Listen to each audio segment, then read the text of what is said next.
জামাত আপনারা হুঁশিয়ার হয়ে যান।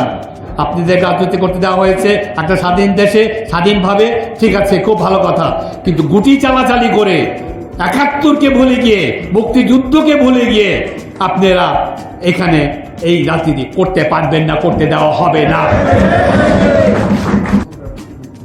গণতন্ত্রের জন্য ৭১ যুদ্ধ করেছিলাম, গণতন্ত্রের জন্য ৫ই আগস্ট হয়েছে। সেই গণতন্ত্র যদি আসতে হয় তাহলে আপনারা এই আমাদের অতি সম্মানিত, অতি আমাদের সম্মানের ব্যক্তি ডক্টর ইউনূস একটা সরকার গঠন করেছেন, তাদের খুব তাড়াতাড়ি সংস্কারটা করে একটা নির্বাচন দিতে হবে। সেই নির্বাচনের মাধ্যমে যেই প্রতিনিধিরা আসবেন তারা এই দেশকে পরিচালনা করবেন এবং সুষ্ঠু একটা নির্বাচন যদি হয় সেটাই ক্ষমতায় আনবে একটা দলকে, সেটাই হবে গণতন্ত্র। এটা নিয়ে সময়ক্ষেপণ করার দরকার নাই। কে ক্ষমতায় আসবে ১ বছর বা ১.৫ বছর বা ২ বছর পরে যখন নির্বাচন হবে সেটা নিয়ে আপনাদের চিন্তা করতে হবে না। আপনারা একটা সঠিক নির্বাচন দেওয়ার বন্দোবস্ত করেন, আপনারা গুটি চালাচালি করবেন না। সেটা নিয়ে অনেক খেলা হচ্ছে। যেই জামাত ১৯৭১-এ আমাদের ৭১-এর স্বাধীনতার যুদ্ধের বিরুদ্ধে কাজ করেছে, সেই জামাতকে অ্যালাউ করা হয়েছে রাজনীতি করতে। আজকে তারা অনেক রকম গুলি চালাচালি করে ক্ষমতায় যাওয়ার দুঃস্বপ্ন দেখছে। যদি সঠিক সময় নির্বাচন হয় তারা কোনো মতে আসতে পারবে না, কারণ তাদের কথা, তারা কোনোদিনও ৭১ নিয়ে তারা অনুশোচনা দেখায় নাই, তারা ক্ষমা প্রার্থনা করে নাই। কিন্তু তারা ১৯৪৭ থেকে চলে আসতে চায় ২০০৪-এ। পাকিস্তান হয়েছিল ৪৭-এ, এখন এই আবার এটার মধ্যে থেকে মুক্তি হয়েছে নতুন করে, তারা ৭১-কে ভুলে যেতে চায়। আপনারা এই সমস্ত খেলা বন্ধ করেন।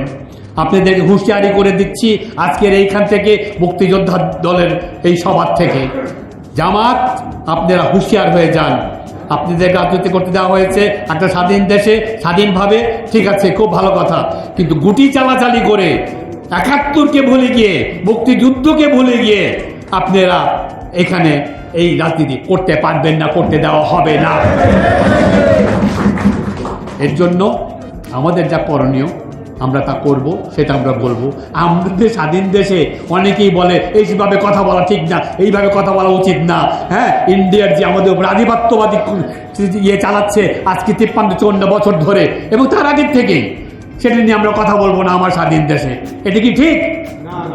আমার স্বাধীন দেশে, আমাদের হাতে স্বাধীন করা দেশে, আমরা মুক্তিযোদ্ধারা এখনো বেঁচে আছি, আমাদের দেশে আমরা কথা বলতে পারবো না? এই সমস্ত বন্ধ করেন আপনারা। আমরা একটা এক্সটিংক্ট জাতি, আমাদের বয়স হয়ে গেছে, আমরা রোজ কমছি। আমাদের এখানে একত্র হওয়াটা খুব কষ্টকর।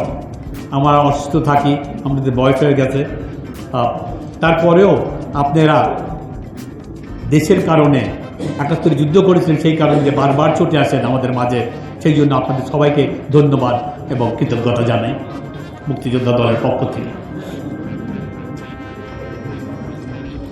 আমি ২ মিনিট কথা বলবো, তারপরে এই ওখানে বসে আমাদের হাফিজ ভাইয়ের কথা শোনার জন্য অধীর আগ্রহে আপনারাও বসে আছেন, আমি ওখানে গিয়ে বসবো। দুটি কথার মধ্যে একটা হচ্ছে যে আমরা তো দেশ স্বাধীন করেছিলাম, এই দেশ স্বাধীনও হয়েছে, এটা আর কেউ এখান থেকে নিয়ে যেতে পারবে না। ৫ই আগস্ট যে নতুন করে একটা বিপ্লবের মাধ্যমে আমরা আবির্ভূত হলাম, সেটা হচ্ছে আমরা দ্বিতীয়বারের মতন মুক্তি পেলাম। আমরা স্বাধীনতা পেয়েছি আমরা ১৯৭১-এ।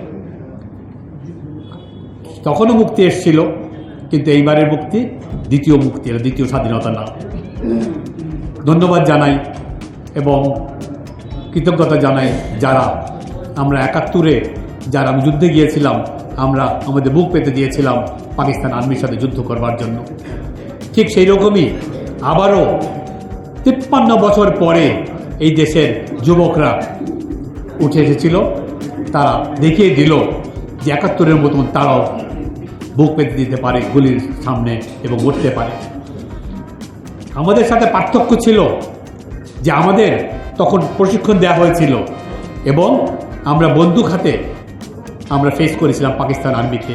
কিন্তু এবারকার এই ৫ই আগস্টের বিপ্লব এরা ফেস করলো বন্দুক ছাড়া, খালি হাতে বুক পেতে দিল। আমরা এই যে ২০০০ লোক আওয়ামী লীগ মারল, এই যে ২০,০০০ ২৫,০০০ লোক তারা আহত করলো, আমরা তাদের কাছে তাদের প্রতি কৃতজ্ঞতা আমরা ভুলব না। আমরা সামনের দিনেও আমরা তাদের এই আত্মদান আমরা ক্যারি করতে চাই। বন্ধুরা, আমাদের এখানে আজকে অনেক প্রজন্ম এসছে, তাদেরকে এই ৭ই নভেম্বর এবং ৭১ যে মানুষের মুক্তি আসাটা কি কারণে, কিভাবে, এটা তাদের জানতে হবে। এই গত ১৫-১৬ বছর আওয়ামী লীগ এই সব কিছু বলা, সত্যি বলাটা থেকে সবাইকে বিরত রেখেছিল। আমি অনুরোধ করব, আমি বলবো যে প্রজন্মকে সামনের দিনে ঠিক যেরকম ৭ই নভেম্বর সিপাহী জনতা এই দেশের স্বাধীনতা, সার্বভৌমত্ব এবং গণতন্ত্র অক্ষুণ্ণ রাখবার জন্য রাস্তায় নেমে এসেছিলেন এবং জিয়াউর রহমানের হাতে ক্ষমতা অর্পণ করেছিলেন এবং জিয়াউর রহমান সাহেব ৩টি বছর দেশটা চালিয়েছিল। তার সততা, তার সাহস, তার মেধা, ঠিক যেরকম ৭১-এ এই জিয়াউর রহমানই এই দেশের স্বাধীনতা ঘোষণা করেছিল। দুইবার দেশকে একটা গহ্বর থেকে উনি হাতে ধরে টেনে উঠিয়ে নিয়ে এসেছিলেন এবং সুন্দর পথের দিকে ঠেলে দিয়েছিলেন, একটা যুদ্ধের মাধ্যমে আর একটা নিজে ক্ষমতা তার কাছে দেওয়া হয়েছিল সেই কর্তব্যটা পালন করে। এই ইতিহাসগুলা আমাদের নতুন প্রজন্মকে জানতে হবে। নতুন প্রজন্মকে আমাদের নেতা হাফিজ ভাই বলে তাদেরকে সামরিক শিক্ষা দিতে হবে আমাদের, যাতে তারা এই পরিবর্তন, এই ফিউচারে তারা তাদের, আমরা যেরকম পালন করেছি এইবারের যুবকরা যেরকম পালন করেছে, সামনের দিনও যারা তারা এই সমস্ত জিনিস এগুলো এটা পালন করতে পারে। বন্ধুরা, আমরা একটা খুব কঠিন সময়ের মধ্যে দিয়ে যাচ্ছি। অনেক রকম রাজনৈতিকভাবে গতি চালাচালি হচ্ছে। আমি বলবো, অনুরোধ করব আমাদের প্রজন্মকে, আপনারা প্রস্তুতি নেন হাফিজ ভাইয়ের কথা নিয়েতে। আপনাদের সামনের দিনে আমরা যখন ক্ষমতায় আসবো, ইনশাআল্লাহ আপনাদেরকে আমরা সামরিক শিক্ষা দেব এবং যেই হামলা আসবে এই দেশের বিরুদ্ধে আপনাদের সাথে নিয়ে আমরা সেটা প্রতিহত করব। আজকে আপনাদের সবাইকে এখানে আসার জন্য অসংখ্য ধন্যবাদ। বাংলাদেশ মুক্তিযোদ্ধা দল জিন্দাবাদ। খালেদা জিয়া সুস্বাস্থ্যে আমাদের মাঝে ফিরে আসুক। তারেক রহমান আমাদের ভারপ্রাপ্ত সভাপতি, উনি শিগগিরই ইনশাআল্লাহ এই দেশে ফিরে আসবেন, চেয়ারম্যান। আর